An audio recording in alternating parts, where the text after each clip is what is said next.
இப்போ ஒருத்தர் வந்து திருமண பொருத்தத்தில் நட்சத்திர பொருத்தமே கிடையாதுங்கிறார், நட்சத்திரமே இல்லைங்கிறார். நட்சத்திரத்தை வந்து பொருத்தம் பார்க்காதீங்க, ஏன்னா நீ மக்கள் எல்லாம் நட்சத்திரத்தை பொருத்தம் பார்த்துட்டு ஜாதகத்துக்கே தூக்கிட்டு வராங்க அப்படிங்கிற ஒரு தன்மை இருக்குது. ஒரு தசா முடியும் போது அதோட புத்தி காலம் கடைசி புத்தியில் வந்து அடுத்த தசைக்கு உண்டான வேலையை செய்யும் அப்படிம்பாங்க. அப்போ ராகு திசையில் கடைசியில் வர்ற ஒரு புத்தி இவருக்கு குரு திசையோட அந்த வேலைப்பாடை கொடுத்துருச்சு. அப்போ இவருக்கு அந்த ராகு திசை குரு புத்தியில் திருமணம் நடக்குது. இப்போ இன்றைய சிறப்பு விருந்தினர் நம்ம சந்திரன் ஐயா ஜோதிட இளவரசர் வந்திருக்காரு. அவர் வந்து ஜோதிடம் சம்பந்தப்பட்ட விஷயத்தில் அதிநுட்பமான நுணுக்கங்கள் அப்படிங்கக்கூடிய ஒரு அழகான ஒரு டைட்டிலில் பேசுகிறாரு. அவருக்கு ஒரு சிறிய ஒரு மரியாதை நிமிஷம் செய்த பிறகு அவருடைய உரையை ஆற்றுமாறு நம்ம அன்புடன் கேட்டுக்கொள்கிறோம்.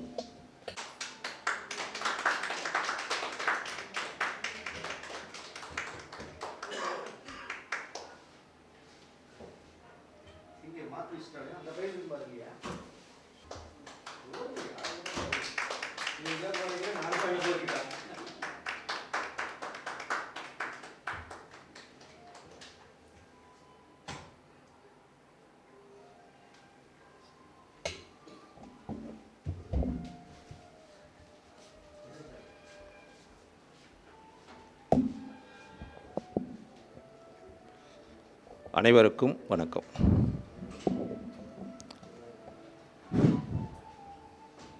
சரவணபவா ஜோதிட அறிவாலயம் நடத்தும் அறிவுபூர்வமான ஜோதிட தகவல்களையும் ஜோதிட கருத்துக்களையும் அனைவருக்கும் போய் சேர வேண்டும் என்று தன்னோட மாணவர்களும் வளர வேண்டும். அதே மாதிரி மக்கள் இதை பார்த்து கொண்டிருக்கிற நேயர்கள் மக்கள் அனைவரும் ஜோதிடத்தை தெரிந்து கொள்ள வேண்டும் என்பது அவரோட பணியை மிக சிறப்பாக செய்து கொண்டிருக்கிறார் நம் சரவணபவா ஜோதிட தலைவர் வாஸ்து சாம்ராஜ் பரணி பாரதி ஐயாவுக்கு முதல்ல ஒரு வாழ்த்தை தெரிவித்துக் கொள்கிறேன். ஏன்னா இந்த நிகழ்ச்சியை ஜோதிடத்தை மிக தரமாக மிக தெளிவாக கொடுத்து கொண்டு மாதம் மாதம் இந்த கருத்தரங்கத்தை பரமத்தி வேலூரில் நடத்தி கொண்டு இந்த கருத்தரங்கத்தை ஒரு சிறப்பாகவும் ஜோதிடத்தை அனைவருக்கும் போய் நல்ல கருத்துக்கள் போய் சேர வேண்டும் என்பதை அவர் ஒரு மனிதனுக்கு வீடை கட்டிப்பார், கல்யாணம் பண்ணிப்பாரும்பாங்க. ஒரு மனிதனுக்கு வீடு கட்டுவதும் கஷ்டம், கல்யாணம் பண்ணுவதும் கஷ்டம். இந்த ரெண்டுக்கும் உண்டான ஒரு தன்மையை அவர் ஒவ்வொரு கருத்தரங்கத்திலையும் அவர் வீடு கட்டுறது என்ன மாதிரி ஒரு நிலைப்பாடை கொடுக்கும் என்பதெல்லாம் அனுபவபூர்வமான கருத்துக்களை நிறைய சொல்லிகிட்டு இருக்கார். வாஸ்து சம்பந்தமான விஷயங்கள், வீட்டுக்கு உண்டான தோஷங்கள், வீடு எப்படி இருக்கணும் அப்படிங்கிற ஒரு பயனளிக்கக்கூடிய விஷயங்களே நிறைய சொல்லிகிட்டு இருக்காரு.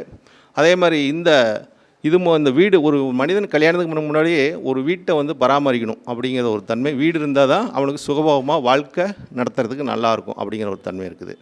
அப்போ இந்த ஜோதிட சாஸ்திரத்தில் இந்த வாஸ்தும் இந்த வீடும் இங்கிறது ஒரு கிரகத்தை வைத்தும் பாவத்தை வைத்தும் அதோட தன்மைகளை இவர் மாதிரி விளக்கிறதுக்கு யாரும் முடியாது. வாஸ்தை பற்றியும் சொல்லுவார், கிரகத்தை வச்சு சொல்லுவார், ஜாதகத்தை வச்சு சொல்லுவார். அதை நம்ம பார்க்கும்போது நமக்கு ஒரு வியர்ப்பாக இருக்கும். ஆனால் இது உண்மையான நிகழ்வு. ஒவ்வொருத்தரும் வாஸ்தை மட்டும் வச்சு பேசிட்டு போயிடுவாங்க. வாஸ்தை மட்டும் வச்சு கிரகத்தை எதுவுமே எடுக்காமல் பாவத்தை எடுக்காமல் அந்த வாஸ்தை மட்டும் பொத்தம் போது சொல்லிட்டு போகும்போது அப்போ அந்த வீட்டில் பல இன்னல்கள் நடக்கக்கூடிய ஒரு தன்மையெலாம் இருக்குது. ஆனால் ஐயா கிட்ட அவர் அனுபவத்தில் இதெல்லாம் நிறையா கற்றுக்கிட்டதுனால அது நான் கற்றுக்கிட்ட விஷயத்தை பலருக்கும் போய் சேர வேண்டும் என்பதை அவர் ஒவ்வொரு மேடையிலும் ஒவ்வொரு கருத்தரங்கத்திலும் அவர் சொல்லி கொண்டிருக்கார். அது அனைவருக்கும் போய் சேர்ந்து நல்ல ஒரு பயனளிக்குது. இப்போ வாஸ்துனாவே இப்போ பரணி பாரதி ஐயா தமிழகத்திலே ஒரு தலை சிறந்த ஒரு வாஸ்து நிபுணராக இருக்கக்கூடிய ஒரு தன்மை இருக்குதுன்னு வச்சுங்களேன். ஆனால் அது எளிமையாக கொடுத்துட்ருக்காரு. அதான் ஒரு விஷயம், சூட்சமம் ரகசியம் அப்படிங்கிற ஒரு தன்மையில் இல்லாமல் அதை எளிமையாக கொண்டு போய் மக்களுக்கு சேர்த்துறாரு. அதே மாதிரி மாணவருக்கும் கொடுத்துட்ருக்காரு. அவருக்கு மீண்டும் ஒரு நன்றி தெரிவித்துக்கொள்கிறேன். அப்போ தர்மத்தின் வழி செல்ல செல்ல கர்மத்தின் வழி குறையும் அப்படிங்கிற ஒரு தாரக மந்திரம், இதை வச்சு தான் நேற்று எங்கள் குழுவில் ஒரு பட்டிமன்றம் போட்டிருந்தேன். தர்ம வழி சிறப்பா கர்ம வழி சிறப்பா அப்படிங்கிற ஒரு பட்டிமன்றம். அந்த பட்டிமன்றத்தை பார்த்தா ஒரு 10 பேர் பேசக்கூடிய ஒரு தன்மையில் இருந்துச்சுன்னு வச்சிங்களேன். அப்போ ஒரு மனிதன் தன்னோட செயல்பாடுகள் தர்ம வழியில் இருந்தால் அவனுக்கு எவ்வளோ தான் பிரச்சனை இருந்தாலும் அந்த பிரச்சனையெல்லாம் சூரியனை கண்ட பனிபோல் விலகிவிடும். அப்போ நம்மளோட செயல்பாடுகள் நன்மைகளை செய்ய வேண்டுமெண்டா அது தெரிஞ்சவங்களுக்கு தான் நன்மை செய்யணும்னு அவசியம் கிடையாது. யாருக்காக இருந்தாலும் நம்ம வந்து தீங்கு செய்யாமல் இருந்துட்டாவே அது நன்மையில் தான் இருக்கும் அப்படிங்கிற தன்மை. அதனால தான் நம்ம வந்து ஒருத்தருக்கு நன்மை செய்யாட்டியும் பரவாயில்லைங்க, தீமை மட்டும் செஞ்சிடாதீங்க, அந்த தர்ம வழியாக இருக்கும்னு வச்சுங்களேன். அப்போ தர்ம வழியில் இருக்கிறவங்களுக்கு எப்பொழுதுமே ஒரு நல்லது நடந்துக்கிட்டே இருக்கும். அவங்களுக்கு ஏதோ ஒரு ரூபத்தில் தனக்கு ஏதாவது பிரச்சனை வந்தால் கூட அது ஏதோ ஒரு சூரியனை கண்ட பனி போல் விலகிவிடும். அது மாதிரி தான் தர்மத்தின் வழி செல்ல செல்ல நம்மளோட பாவத்தின் வழி குறையுது அப்படிங்கிற ஒரு தாரக மந்திரத்தை சரவணபவ ஜோதிட அறிவாலயம் இதை வந்து ஒரு மேலே தூக்கி வச்சுருக்காங்க. இந்த செயல்பாட்டை இது ஒவ்வொரு மனிதனும் உணர்ந்து கொள்ள வேண்டக்கூடிய விஷயந்தான் அப்படிங்கிறத அவர் உணர்த்தியிருக்கார். அதுக்கும் அவருக்கு ஒரு நன்றி சொல்லணும். அப்போ இந்த மாதிரி ஒவ்வொரு கருத்துக்களும் நமக்கு வந்து ஒரு புரிய வைக்கும்போது, தெளிய வைக்கும்போது ஒவ்வொரு மனிதனும் தான் எப்படி வாழணும் அப்படிங்கிற ஒரு உன்னதமான ஒரு நிலையை உணர்த்துறார். இப்போ இந்த மாதிரி ஒவ்வொரு தன்மைகளை வைத்து நம்ம சொல்லிக்கிட்டே இருக்கலாம். இருந்தாலும் இப்போ அனுபவ ரீதியாக நம்ம பார்க்கக்கூடிய ஒரு நிகழ்வு பார்த்திங்கன்னா, இப்போ நிறையா ஜோதிடர்கள் வந்து தோற்று போகிறது எதுலன்னு கேட்டிங்கன்னா, திருமண பொருத்தத்தில். எல்லாமே சொல்லுவாங்க, நான் சொன்ன இந்த இடத்துக்கு கரெக்டாக நடக்குங்க, இது நடந்திருக்குதுங்க அப்படிமே. ஆனால் திருமணத்தில் எத்தனை பேர் பொருத்தம் பார்க்குறாங்க, இது சொல்லுதில் டக்குன்னு நடக்குதான்னு பார்த்தா அவங்க ஜோதிட குடும்பத்துக்கே நடக்கிறதில்ல, அவங்களோட சொந்த பந்தத்துக்கே நடக்கிறதில்ல. இதுதான் ஒரு பெரிய ஒரு மைனஸ் பாயிண்ட். ஆனால் இது வந்து சில பேர் தான் ஒத்துக்குவாங்க, சில பேர் ஒத்துக்க மாட்டாங்க. ஏன்னா நான்லாம் இதான் அனுபவத்தின் உணர்ந்த விஷயங்கன்னு வச்சிங்களேன்.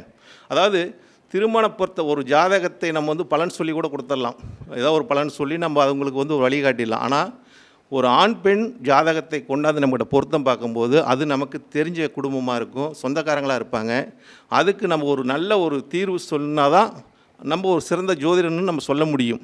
அது சொன்னது கரெக்டாக நடந்தால் தான் அப்படிங்கிற ஒரு தன்மை இருக்குது. அது மாதிரி இன்றைக்கி ஆண் பெண் இணைவுக்கு திருமணத்தில் இணைச்சி வைப்பது மிகப்பெரிய ஒரு கஷ்டமான சூழ்நிலை இந்த காலத்தில் இருக்குது. ஏன்னா போன காலத்தில் சொன்னால் இந்த பொண்ணை கட்டுனா கட்டிடுவாங்க, இன்றைக்கெல்லாம் அப்படி இல்லைங்க. அவங்க பக்கத்து கூட இருந்தாலும் சரி, ஒரு ஜோசியிட்ட போய் தான் ஜாதகத்தை பார்த்து ஒத்து வந்தால் தான் கட்டுவாங்க, இல்லாட்டி இல்லை அப்படிங்கிற ஒரு தன்மையெலாம் இருக்குதுன்னு வச்சுங்களேன். அப்போ திருமண பொருத்தத்தில் இப்போ பார்க்கக்கூடிய விஷயங்கள் நிறையா, ஒவ்வொருத்தருக்கிட்ட ஒரு கருத்து வேறுபாடுகள் நிறையா இருக்குது. இப்போ ஒருத்தர் வந்து திருமண பொருத்தத்தில் நட்சத்திர பொருத்தமே கிடையாதுங்கிறார், நட்சத்திரமே இல்லைங்கிறார். நட்சத்திரத்தை பற்றி பொருத்த பார்க்காதீங்க, ஏன்னா நீ மக்கள் எல்லாம் நட்சத்திரத்தை பொருத்தம் பார்த்துட்டு ஜாதகத்துக்கே தூக்கிட்டு வராங்க அப்படிங்கிற ஒரு தன்மை இருக்குது. அப்போ கட்ட பொருத்தம் தான் சிறப்பு அப்படிங்கிறாங்க. அப்போ பாவத்தில் 12 பாவத்தில் ராசி கட்டத்தில் கட்ட பொருத்தம் இருந்தால் தான் சிறப்பை தரும், இல்லாட்டி சிறப்பு இல்லை, வெறும் நட்சத்திர பொருத்தம் மட்டும் சிறப்பு இருக்காது அப்படிங்கிறாங்க. அப்போ இதெல்லாம் போதுமா? அடுத்தது வந்துங்க ஒரு தசா காலங்கள், ஆண் பெண் இணைவுக்கும் ஒரு தசா காலங்கள் என்ன மாதிரி நடக்குது அவங்களுக்கு. ஏன்னா ஒரு கணவன் மனைவியாக வாழக்கூடியவங்க ஒரு இடத்துல பிறந்திருப்பாங்க, இன்னொரு இடத்துல பிறந்த 2 பேர் சேர்ந்து வாழ போகும்போது அவங்களுக்கு தசா காலங்கள் சிறப்பாக இருக்குதா, தசா காலங்கள் சிறப்பாக, தசா புத்தி சிறப்பாக இருக்குதா அப்படிங்கிறதுலாம் நம் திருமண பொருத்தத்தில் அது முக்கியமான பொருத்தம் இருக்கிறதுலையே. நட்சத்திரத்தை பொருத்தோட கட்ட பொருத்தத்தோட அந்த தசா காலங்கள் பொருத்தங்கள் வந்து இருவரோட வாழ்க்கைக்கு பயணத்தை கொடுக்கக்கூடிய விஷயம். அப்போ அந்த பயணங்கள் வந்து ஒரு வருட காலம் அவங்களுக்கு நல்லா இருக்கிற மாதிரி அந்த பொருத்தத்தை பார்க்கணும். அப்போ பொருத்த நிகழ்வுகள் வந்து இவ்வளோ பெரிய விஷயங்கள் நிறையா இருக்குது. அப்போ அதுக்கடுத்து இந்த தோஷங்கள் வந்து ஏகப்பட்டது இருக்குது. இப்போ 7ஆம் இடத்துல பாவகிரகம் இருந்தால் அவங்களுக்கு திருமண தோஷம், தார தோஷம் அப்படின்னு நிறையா நம்ம சொல்லக்கூடிய விஷயங்கள் இருக்குது. ஆனால் இதை வந்து நம்ம எப்படி இதெல்லாம் கையாள்வது, எப்படி பார்ப்பது அப்படின்னு நமக்கு ஒரு பெரிய குழப்பங்களாக இருக்குது. அப்போ ஜோதிட திருமண பொருத்தத்தை மட்டும் பார்க்கும்போதுங்க, நீங்கள் வாழ்க்கையில் உணர்ந்த உங்களுக்கு முன்னாடி வாழ்ந்தவங்கள வந்து நினச்சிக்கங்க. அவங்களோட நட்சத்திரம் என்ன, அவங்களோட ராசி என்ன, அவங்களோட ஜாதகம் எப்படி இருக்குது, இவங்க எவ்வளோ நாள் எப்படி வாழ்ந்திருக்காங்க அப்படிங்கிற ஒரு திருமண பொருத்தத்துக்கு அதை ஒரு அடிப்படையாக எடுத்து வச்சுக்கிட்டு நம்ம வந்து அதை வந்து அதை நம்ம ஒரு வாழ்க்கைக்கு திருமண பொருத்தம் பார்க்குறதுக்கு மிக மிக பயனளிக்கக்கூடிய விஷயமா இருக்கும். ஏன்னா இன்றைக்கி ஒவ்வொருத்தரும் ஒரு அனுபவத்தில் தான் சொல்லிகிட்டு இருக்கிறோம். ஒருத்தர் இப்படி பாருங்கிறாங்க, ஒருத்தர் அப்படி பாருங்கிறாங்க. அப்படிங்கும்போது எனக்கு தெரிஞ்ச ஒரு திருமண பொருத்தத்தில் அவர் வந்து ஜாதகத்தில் எந்த வித தோஷமும் இல்லை. அவர் ஜாதகத்தில் வந்து எந்த வித தோஷமும் இல்லை, 7ஆம் இடத்துல பாவகிரகமும் இல்லை, நல்லா தான் இருக்குது, சுத்த ஜாதகம் தான். அப்படி இருக்கும்போது 26 வயசுலேருந்து 34 வயசு வரைக்கும் ஒரு பெண்ணு பார்த்து பொண்ணு அமையலை. 34க்கு மேலே தான் ஒரு திருமணம் நடக்குது. 35வது வயசில் திருமணம் நடக்குது. ஏன் அவருக்கு அவ்வளோ நாள் திருமணம் நடக்குதுன்னா, அவர் சொல்கிறக்கூடிய விஷயம், நான் எல்லா ஜோசியரும் பார்த்துட்டுங்க, அவர் இந்த வருஷம் நடந்துருங்கிறார், அவர் இன்னொரு ஜோசியர் இந்த வருஷம் நடந்துருங்க, இந்த புத்தியில் நடக்குங்க, இந்த இதில் எதுவுமே நடக்கலை சந்திரன், இப்படியே தான் இருக்குது அப்படிங்கிற ஒரு தன்மையை அவர் சொல்கிறார். சரி, அவர் ஜாதகத்தில் என்ன தான் ஒரு தோஷம் இருக்கும், எப்படி தான் இருக்கும், அவர் ஏன் அவளை லேட் பண்ணுது? ஏன்னா திருமணம் என்பது இறைவனால் நிச்சயிக்கப்படக்கூடிய ஒரே ஒரு நிகழ்வு தான். ஏன்னா இன்னாருக்கு இன்னார் என்றாலே எழுதி வைத்தானே தேவன் அன்றே, ஜோசியரில் எழுதலை, அவர் தேவன் தான் எழுதி வைக்கிறார். அப்போ திருமண இணைவுக்கு வாழ்வதற்கு முன்னாடி முடிவு பண்ணிடுறாங்க. அந்த முடிவு பண்ண விஷயத்தை தெரிந்து கொள்வது தான் ஜோதிட சாஸ்திரம். அதே மாதிரி ஜாதக கட்டங்கள் இதில் நம்ம பார்த்து தான் நம்ம சொல்ல முடியும். அதை வந்து நம்ம மாற்றில ஒன்றும் நம்ம பண்ண முடியாது. தோஷமுள்ள ஜாதகத்துக்கு தோஷமுள்ள வரன் தான் அமையும், சந்தோஷமுள்ள ஜாதகத்துக்கு சந்தோஷமுள்ள தான் வரையும். அப்போ ஒருத்தருக்கு தோஷம் இருந்து ஒரு சந்தோஷம் இருந்து அது ரெண்டு பேரும் அனுபவிக்கக்கூடிய ஜாதகமும் இருக்குது. அப்போ அதை அனுபவிச்சு தான் ஆகணும். போன ஜென்மத்தோட நிலைப்பாடு இருக்குது இல்லை. இப்படி ஒவ்வொரு நிகழ்வும் நம் ஜோதிடத்தில் பார்த்துக்கிட்டே இருந்தாகணும் அப்படிங்கிற ஒரு தன்மை இருக்குது. அப்போ அந்த ஜாதகருக்கு எந்த காலகட்டத்தில் ஒரு திருமணம் நடந்துச்சு அப்படிங்கிற ஒரு அனுபவ ரீதியான ஒரு ஜாதகத்தை சொல்கிறேன். ஏன்னா அவர் சொன்னால் தானே உங்களுக்கு தெரியும். ஏன்னா நம்மளும் எது பேசியிருந்தாலும் ஒரு அனுபவத்தில் உணர்ந்த ஒரு நிலைப்பாட்டை பேசும்போது அது ஒரு பயனளிக்கும் அப்படிங்கிற தன்மை. இந்த ஜாதகர் பிறந்தது 5ஆம் தேதி 6வது மாதம் 1978 திங்கட்கிழமைக்கு பிறந்த ஜாதகம். நாமக்கல் மாவட்டம், ரோகிணி நட்சத்திரம், ரிஷப ராசியில் பிறந்திருக்கார். லக்கணம் வந்து மேச லக்கணம். இவர் பிறந்த நேரம் சொல்லிடுறேன், 4:29 AM. அதாவது இந்த ஜாதகத்தை பார்த்திங்கன்னா மேச லக்கணம், ரிஷப ராசி. மேச லக்கணத்துக்கு 2ஆம் இடத்துல சூரியன், சந்திரன், புதன் 3 கிரகங்கள் இருக்குது. 3ஆம் இடத்துல பார்த்திங்கன்னா சுக்கிரன், குரு. 4ஆம் இடத்துல கிரகம் இல்லை. 5ஆம் இடத்துல செவ்வாய், சனி. 6ஆம் இடத்துல ராகு. 7ல் கிரகம் இல்லை, 8ல் கிரகம் இல்லை, 9ல் கிரகம் இல்லை, 10லையும் கிரகம் இல்லை. 10ல் மாந்தி இருக்கிறாரு, மாந்தியை போட்டுக்குங்க. அடுத்தது வந்து 11ல் கிரகம் இல்லை, 12ஆம் இடத்துல கேது இருக்கார். இந்த ஜாதகர் ராகு மகாதசையில் வந்து திருமணத்துக்காக இவர் வந்து இவருக்கு ராகு மகாதசை ஆரம்பித்ததுலேருந்தே இவர் வந்து பெண்ணு பார்க்க ஆரம்பிச்சுக்கிட்டு இருக்கார். அதாவது இவருக்கு ஆரம்பித்தது பார்த்திங்கன்னா ராகு மகாதசை 1900 சந்திர மகாதசையில் பிறந்தார். செவ்வாய் திசை, ராகு திசை. 2019 வரைக்கும் ராகு திசை நடக்குதுன்னு வச்சுங்களேன். இவர் 2012லேருந்தே பொண்ணு பார்க்க ஆரம்பிச்சிட்டார். அவர் ஒரு 10 வருஷ காலத்துக்கு இந்த ராகு திசை நடக்கும்போது அந்த ராகு திசை கடைசி எண்டில் வந்து இவருக்கு வந்து குரு புத்தியில், ராகு திசை குரு புத்தியில் வந்து இவருக்கு அந்த திருமணத்தை நடத்தி கொடுக்குதுன்னு வச்சுங்களேன். ராகு திசை குரு புத்தி 34 வயசு 4 மாதத்துக்கு அப்புறம் இவருக்கு அந்த திருமணத்தை ஏற்படுத்தி, ஏன் அவருக்கு ஏற்படுத்தி கொடுக்குது, எப்படி கொடுக்குது? ஏன்னா இவருக்கு வந்து பார்த்திங்கன்னா 7ஆம் இடம் இந்த ஜாதகத்துக்கு வந்துங்க தோஷம் இல்லை. 7 கூடையும் போய் பாக்கியாதிபதி கூட சேர்ந்து 3ல் தான் இருக்கார். அப்போ பாக்கியாதிபதி கூட 3ல் இருக்கும்போது குரு சுக்கிரன் சேர்ந்தாவே ஒரே திருமணம் தான், 2 திருமணம் கிடையாது. ஏன்னா ரெண்டுமே சுபகிரகங்கள், குருவும் சுபகிரகம், சுக்கிரனும் சுபகிரகம். அப்போ 2 பேருமே வந்து 3ஆம் இடத்துல இருக்காங்க. 3ஆம் இடம் புதனோட வீட்டில் இருக்காங்க. அப்போ இவங்களுக்கு வந்து பார்த்திங்கன்னா 7ஆம் இடத்துக்கு பாக்கியத்தில் ஒரு பாவக்கட்டத்தை பார்க்கும்போது 7ஆம் இடம் தான் திருமண கலசரஸ்தானம். அந்த 7ஆம் இடத்துக்கு பாக்கியத்தில் குருவும் சுக்கிரனும் போய் உட்காந்துட்டாங்க அந்த ஜாதகத்தில். அப்போ இவங்களுக்கு பாக்கியம் 7ஆம் இடம் வந்து அவருக்கு பாக்கியம் கொடுக்கணுமே அப்படிங்கிற தன்மை இருக்குது ஜாதகத்தில் வச்சுங்களேன். அப்போ இவருக்கு அந்த காலகட்டம் ராகு உட்காந்து எங்கே திசையை நடத்துகிறார், 6ஆம் இடத்துல நடத்துகிறார். அப்போ 6ஆம் இடத்துல ராகு பகவான் திசையை நடத்தினா 7ஆம் இடத்துக்கு அது 12ஆம் பாவம். அப்போ 7ஆம் இடத்துக்கு 12ஆம் பாவத்தில் ஒரு கிரகம் உட்காந்து திசையை நடத்தினா அவங்களுக்கு திருமணம் அவ்வளோ எளிதாக நடக்காதுங்க. ஏன்னா 7ஆம் இடத்தோட பலத்தை குறைக்கக்கூடியது எந்த ஒரு ஜாதகத்துக்குமே. அந்த ஜாதகத்துக்கு உண்டான ஒரு பாவத்துக்கு பலத்தை குறைக்கக்கூடியது அதுக்கு 12ஆம் பாவம். அப்போது ஒரு 12ஆம் பாவத்தில் ராகு உட்காந்து திசையை நடத்துகிறார். அப்போது ஒரு வேலை பாவம் அவருக்கு நல்லாயிருக்கும், தொழில் செய்யக்கூடிய ஒரு பாவம் அமைப்பு இதெல்லாம் நல்லாயிருக்கும். அப்போ 6ஆம் பாவத்தில் திசை நடக்கும்போது எப்படி திருமணம் நடக்குமா? நிச்சயமாக நடக்காது. அப்போ அவருக்கு அந்த ராகு திசை ஃபுல்லாக அவருக்கு திருமணத்தை யோகத்தை கொடுக்கல. அப்போ கடைசியாக வந்து குரு புத்தியில் கொடுக்குறாரு. ஏன் குரு புத்தியில் கொடுக்குறாரு? ஒரு தசா முடியும் போது அதோட புத்தி காலம் கடைசி புத்தியில் வந்து அடுத்த தசைக்கு உண்டான வேலையை செய்யும் அப்படிம்பாங்க. அப்போ ராகு திசையில் கடைசியில் வர்ற ஒரு புத்தி இவருக்கு குரு திசையோட அந்த வேலைப்பாடை கொடுத்துருச்சு.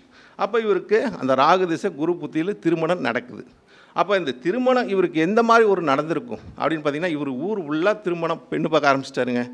இவர் வந்து அதாவது தமிழ்நாட்டுக்குள்ளே என்னென்ன ஊர் இருக்குமோ அத்தனை ஊருக்கு இவர் போய் பார்க்க போயிட்டார். எந்த பொண்ணு அமையலை. கடைசியாக அவருக்கு பெண் அமைஞ்சது பார்த்தீங்கன்னு வச்சுங்க, அவருக்கு பக்கத்தால் வீட்டு பெண்ணே அமைஞ்சிருச்சு. அப்போ பாருங்கள், இவ்வளோ தூரம் ஊர் ஃபுல்லாக அலைஞ்சு 10 வருஷம் திருமணத்துக்கு அலைஞ்சிட்டு தன்னோட பக்கத்தால் வீட்டில் இருக்கிற பெண்ணை கல்யாணம் பண்ணுறாரு. அப்போ ஏன் அவருக்கு அவ்வளோ தூரம் அந்த லேட்டை கொடுத்து ஏன் அலைய வைக்குது? ராகுங்கிற கிரகம் மய கிரகம் இருக்கிறத காட்டி கொடுக்காது. அதான் பாம்பை பிடிச்சி பலன் சொல்லும்பாங்க. அப்போ ராகு வச்சுலாம் பலன் எடுக்கிறது ரொம்ப ரொம்ப கஷ்டம். ராகு வச்சு பலன் சொல்ல முடியாது. அப்போ அந்த ராகு பகவான் அலைச்சலை கொடுத்து அந்த 7ஆம் இடத்துக்கு 12ஆம் இடத்துல அந்த கிரகம் 6ஆம் இடத்துல இருக்கிறனால லக்கணத்துக்கு 6 7க்கு 12 அப்படி எடுக்கணும். அப்படி எடுக்கும்போது அப்போ அந்த 12ஆம் இடம் விரயஸ்தானங்கிறது 7ஆம் இடத்து விரயத்தை கொடுத்தனால தான் அவங்களுக்கு அந்த காலகட்டத்தில் ராகு அந்த கஷ்டத்தை கொடுத்தாரு இவருக்கு. அதே மாதிரி அலைச்சலையும் கொடுத்தாரு. ஏன் இவருக்கு பக்கத்தால் வீட்டில் பெண் அமைஞ்சுது? ஏன்னா 7ஆம் இடம் போய் பாக்கியத்தில் உட்காந்துருச்சு. இப்போ இவர் லக்னாதிபதியாக வரக்கூடியவர் இவருக்கு செவ்வாய் பகவான். செவ்வாய் பகவான் போய் பூர்வ புண்ணியம் என்று சொல்லக்கூடிய 5ஆம் இடத்துல இருக்கார். அப்போ அவருக்கு பூர்வ புண்ணியத்துக்கு 5ஆம் இடங்கிறது பக்கத்தால் இடம். அவரோட புண்ணியத்திலேயே அந்த அமைப்பு இருக்குது. புண்ணியத்திலேயே அவருக்கு அந்த ஒரு பலன் கொடுக்குது. அப்படிங்கிறதுனால இவர் செஞ்ச அந்த பூர்வ புண்ணியத்தின் அந்த செவ்வாயும் சனி அங்கே செவ்வாய் சனி சேர்ந்துருந்தால் இவருக்கு என்ன சொல்லிட்டாங்க ஜாதகத்தில், இந்த ஜாதகத்துக்கு புத்திரம் கல்யாணம் பண்ணாலும் புத்திர தோஷங்க அப்படின்னு எல்லா ஜோதிடரையும் சொல்லிட்டாங்க. அப்போ புத்திர தோஷம் உள்ளது இந்த ஜாதகத்துக்கு, திருமணம் பண்ணலாம் கொஞ்சம் புத்திரத்தை தாமதம் வச்சு கொடுக்கும் அப்படின்னு. இவருக்கு 34 வயசு 35 தானே பண்ணுறாரு. 30 கீழே பண்ணால் தானே தோஷம். அதே மாதிரி இவருக்கு அந்த தசா காலங்களும் முடியுது. ராகு தசையே முடிஞ்சு அந்த குரு ஆரம்பிக்க போகுது. அப்போ இவருக்கு 7ஆம் இடம் வந்தோட்டி இவருக்கு அந்த திருமணத்துக்கு அப்புறம் இவருக்கு புத்திரத்தை உடனே கொடுத்துட்றாரு. 2 ஆண் குழந்தைகளும் கொடுத்துருச்சு. சனி செவ்வாய் இருந்தால் புத்திர தோஷத்தை கொடுக்கும். ஆனால் இவர் லேட்டாக திருமணம் பண்ணனால இவருக்கு அந்த புத்திர தோஷத்தையும் கொடுக்கல, புத்திரத்தையும் கொடுத்துருச்சு. அப்போ 7ஆம் இடம் வந்ததுக்கப்புறம் இவருக்கு பாக்கியம், மனைவி மூலம் இவருக்கு சொத்து வந்துருச்சு. மனைவியோட சொத்து அவங்களுக்கு அதிகமாக இருக்கிறனால அந்த சொத்து இவருக்கு வந்துருச்சு. அப்போ மனைவினால் இவருக்கு ஏன்னா புதன் இருக்குது, சுக்கரன் இருக்குது, டாக்குமெண்ட்ஸ்க்கு உண்டான இடம் புதனோட வீட்டில் இருக்காங்க, குரு இருக்காங்க. குரு ஒரு நிதிநிலைக்கு அதிபதி குரு. அப்போ ஒரு நிதிநிலையை சேர்த்தி வச்சுருக்காங்க. அந்த பெண்ணு மேலே ஒரு குறிப்பிட்ட ஒரு டெபாசிட் வச்சுருக்கிறாங்க, ஒரு குறிப்பிட்ட ஒரு நகை வச்சுருக்கிறாங்க. அந்த பெண்ணு மேலே குறிப்பிட்ட இடம் இருக்குது. இதெல்லாம் வச்சுருந்ததில் அந்த பையன் அந்த பொண்ணை கல்யாணம் பண்ணனால அவருக்கு அந்த 7ஆம் இடம் போய் பாக்கியத்தில் இருந்தனால 7க்கு பாக்கியத்தில் இருந்தனால இவருக்கு அது கலசரம் வந்தனால இவருக்கு அந்த பாக்கியம் இவருக்கு செஞ்சிருச்சுன்னு வச்சிங்களேன். அந்த மாதிரி ஒரு திருமணத்துக்கு உண்டான வாழ்க்கையில் வாழ்ந்தவங்களோட அனுபவமும் நமக்கு ரொம்ப ரொம்ப முக்கியம். அப்போ திருமணத்துக்கு நம்ம பொருத்தம் பார்க்குறதோட இந்த நட்சத்திரக்காரங்க இப்படி இருந்திருக்காங்க, இப்படி வாழ்ந்திருக்காங்க அப்படின்னு இந்த முன்னாடி வாழ்ந்தவங்க இந்த திருமணமான அனுபவத்தோட ஜாதகத்தெல்லாம் நம்ம ஆராய்ச்சி பண்ணி பார்க்கும்போது, ஏன்னா நான் ஏக நட்சத்திரம் ஆகாதுன்னு சொல்லுவாங்க. ஏக நட்சத்திரம் திருமணத்தில் பண்ணவங்களாம் இன்றைக்கி நல்லா தான் இருக்கிறாங்க. ஏன்னா அவங்க இப்போ கிட்டத்தட்ட அவங்க திருமணம் பண்ணி 35 வருஷம் வரைக்கும் ஏக நட்சத்திரம், திருவோண நட்சத்திரம், ரோஹிணி நட்சத்திரம் 2 பேருமே நல்லா தான் இருக்கிறாங்க, எந்த பிரச்சனையும் இல்லை. அது மாதிரி இவங்க வாழ்ந்திருக்காங்க. அவங்களுக்கு ஜாதகம் அந்த காலகட்டங்கள் ஒத்து வந்திருக்குது அப்படிங்கிற ஒரு தன்மை. அது மாதிரி இந்த திருமணத்தில் நம்ம நட்சத்திரத்தை பொறுத்த மட்டும் பார்க்குறதோட அந்த வாழ்ந்தவங்களோட ஒரு நிலைப்பாட்டை பார்க்கணும். அதே மாதிரி திருமண பொருத்தத்தில் நம்ம சில தவறான ஒரு விஷயத்தை இந்த ஜாதகம் சூட் ஆகாது அப்படின்னு சொல்வதெல்லாம் அது அவ்வளோ ஒரு சிறப்பு இருக்காது. அதே மாதிரி தோஷமுள்ள ஜாதகத்தை இணைப்பது சால சிறந்தது. அதே மாதிரி நம்ம ஜோதிடத்தில் பார்க்கும்போதுங்க ஆண் பெண் இணைவை நம்ம அவ்வளோ துல்லியமாக எடுக்க முடியல. என்னை பொறுத்தளவுக்கு நான் பார்த்த வரைக்கும் அவ்வளோ துல்லியமாக எடுத்து இந்த ஆளுக்கு இந்த பெண்ணு தான் அப்படிங்கிற ஒரு ஜாதகத்தை நம்ம கொடுத்தாலும் இந்த ஜாதகம் 100% சேருதுங்க, கரெக்டாக வருதுன்னு சொன்னால் கூட மீண்டும் அவங்க போயிட்டு என்ன சொல்கிறாங்கன்னா, இல்லைங்க அந்த குடும்பத்தில் வேறு பிரச்சனையெல்லாம் இருக்குதுங்க, எங்களுக்கு ஒத்து வரலைங்க, ஜாதகம் ஒத்து வருது, குடும்பம் ஒத்து வரலைங்க அப்படின்னு சொல்கிறத மீறி திரும்பி வந்துடுறாங்க. அந்த ஜாதகம் ஏதோ ஒரு காரணம் சொல்கிறாங்க. இன்றைக்கி காலகட்டத்தில் ஜாதகத்தை பொருத்தம் பார்த்து எல்லாம் இருந்தும் அவங்களுக்கு அந்த திருமணம் இணைவை இணைக்க முடியவில்லை. அப்போ இதுக்கு என்ன காரணம்னா, அதாவது அவங்களுக்கு உண்டான ஒரு நிலைப்பாட்டை அந்த ஜாதகத்துக்கும் ஆண் பெண்ணுக்கும் உண்டான நிலைப்பாடு இன்றைக்கு காலகட்டத்தில் அவங்கவுங்க வாழ்க்கையை அவங்கவுங்க தீர்மானிக்கிறாங்க. அவங்கவுங்க குடும்பம் இந்த குடும்பம் வேணும் தான் அவங்கள ஒரு கருத்தில் வர்றாங்க. அப்போ அந்த கருத்துக்கு ஜோதிட கருத்துக்கு ஒத்து வருதான்னு பார்த்தா அது ஒத்து வந்தால் கூட அவங்க அவே பண்ணிட்டு போகிறவங்களும் நிறைய பேர் இருக்கிறாங்க. அப்போ இந்த காலகட்டத்தில் திருமண வாழ்க்கை மட்டும் ஜோதிடர்களால் தீர்மானிக்கப்படுவது இல்லை, அது இறைவனால் மட்டுமே தீர்மானிக்கப்படுகிறது அப்படிங்கிற ஒரு கருத்தை முன்வைத்து அது திருமணத்தில் ஜோதிடர்கள் நான் தான் இந்த ஜாதகத்தை பார்த்து திருமணம் பண்ணி செஞ்சேன், இது என்னோட இதில் தான் நடந்துச்சு அப்படின்னு சொல்வதோட இது இறைவனால் நடந்த ஒரு திருமணம், இறைவனால் நிச்சயிக்கப்பட்ட திருமணம் என்பதை நான் உணர்ந்த ஒரு உண்மை நிலைப்பாட்டை இந்த ஜோதிட அறிவாலயத்தின் மூலமாக அறிவுபூர்வமான விஷயத்தை நம்ம சொல்லணும்னு சொல்வதற்காக இந்த கருத்தரங்கத்தில் இந்த கருத்தை நம் திருமணத்தை பண்ணும்போது அது இறைவனால் நிச்சயிக்கப்படக்கூடிய திருமணம் மட்டுமே. ஆனால் நம்ம என்னதான் ஜோதிடம், நட்சத்திரம், பாவங்கள், கட்டங்கள் எல்லாம் பார்த்துருந்தா கூட ஆண் பெண் இணைவு என்பது இறைவனால் நிச்சயிக்கப்படக்கூடிய ஒரே ஒரு நிகழ்வு தான். அது இன்னாருக்கு இன்னார் என்று எந்த காலகட்டத்தில் தீர்மானமோ அந்த காலகட்டத்தில் தான் தீர்மானமாகும். ஜாதகம் என்பது நமக்கு அந்த காலகட்டத்தில் ஒரு பார்த்து சொல்லக்கூடிய ஒரு அமைப்பு மட்டுமே தான். ஆனால் இந்த திருமண வாழ்க்கைங்கிறது நிறைய பேருக்கு நம்ம குறித்து கொடுத்த வாழ்க்கையெல்லாம் கூட அது அவங்க பண்ணினதுக்கப்புறம் நான் எல்லாம் பொறுத்தெல்லாம் பார்த்தேங்க, எல்லாம் பண்ணுனுங்க, அதுக்கப்புறமும் எங்களுக்கு இந்த டைவர்ஸ் ஆயிடுச்சுங்க அப்படின்லாம் சொல்கிறவங்கள நிறைய பேர் பார்த்துருக்குறோம். நிறைய பேர் ஜோதிடம் குறை சொல்லி பார்த்துருக்குறோம். ஜோதிடம் குறை சொல்கிறத நாங்கள் எல்லாம் பொறுத்தங்கிறத பார்த்து தான் செஞ்சேங்க, அதுலேயும் குறை சொல்லுவாங்க. அதனால் அவங்கவுங்க வாழ்க்கையில் அனுபவிக்கக்கூடிய விஷயத்தை அனுபவிச்சு தான் ஆகணும். அது யாருனாலையும் மாற்ற முடியாது, ஜோதிடமாக இருந்தாலும் மாற்ற முடியாது. அதனால் உங்களோட குலதெய்வத்தோட வழிபாட்டையும் இஷ்ட தெய்வத்தோட வழிபாட்டையும் யாரெல்லாம் கடைபிடித்து வாழ்க்கையே நேசித்து வாழ்கிறாங்களோ, வாழ்க்கையை யாரெல்லாம் விட்டு கொடுத்து வாழணும்னு நினைக்கிறாங்களோ அவங்க தான் வாழ்க்கையில் ஜெயிக்க முடியுங்க. மற்றபடி எதுலேயும் ஜெயிக்க முடியாது. அதனால் இந்த கருத்தை சொல்வதில் வாழ்க்கையை வாழ்கிறதுக்கு நமக்கு ரொம்ப பொறுமையே அவசியம். அதேமாதிரி நம்ம தெய்வ நம்பிக்கை வேணும். அதேமாதிரி நம்ம தர்மத்தின் வழி செல்லும்போது நம்மளோட பாவத்து வழி குறையுது. அப்போ நம்மளோட தர்மத்தின் வழி செல்ல செல்ல பாவத்தின் வழி குறையுதுங்கிறாங்க. அதனால் நல்ல நிகழ்வுகளை செய்யுங்க, நல்ல விஷயத்தை பேசுங்க, நல்லது செய்ய. ஏன்னா ஒரு கெட்ட விஷயத்தை பேசும்போது கெட்டது அதிகரிக்கும், நல்ல விஷயத்தை பேசும்போது நல்லது அதிகரிக்கும். அதனால் திருமண வாழ்க்கை என்பது, கணவன் மனைவி வாழ்க்கை என்பது ஒருத்தர் புரிந்து வாழ்வது. இது என்னதான் கிரக தோஷம் இருந்தாலும், அவங்களுக்கு ஜாதகத்திலே தோஷம் இருந்தாலும் விட்டு கொடுத்து வாழுங்கள். உங்களோட குலதெய்வத்திலோட போய் வேண்டுதல் வச்சுங்க, இஷ்ட தெய்வத்தை வேண்டுதல் வச்சுங்க. உங்கள் வாழ்க்கை என்றைக்கு பிரியாது என்ற ஒரு கருத்தை முன்வைக்கிறேன். நன்றி, வணக்கம், வாழ்க வளமுடன். இதுக்கு பேச அளித்த பரணி பாரதி ஐயாவுக்கும் மீண்டும் ஒரு வாழ்த்தை சொல்லி கடமைப்பட்டு விடைபெறுகிறேன். வாழ்க வளமுடன்.